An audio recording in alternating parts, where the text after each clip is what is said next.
शिक्षकहरू आन्दोलनमा छ। देशभरिका शिक्षकहरू शिक्षामा सुधार ल्याउँ, आफ्नै देशमा शिक्षा दोहोरो बनाऊ, शैक्षिक वातावरण राम्रो बनाऊ भनेर शिक्षकहरू लागिरहेका बेला सरकारले पनि धम्कीको भाषा बोल्ने।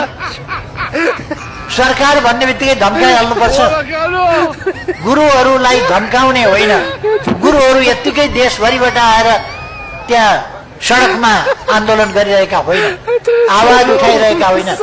गुरुहरूका समस्या सुन्नुपर्छ, ती समस्यालाई सम्बोधन गर्नुपर्छ, ती समस्याहरू समाधान दिनुपर्छ।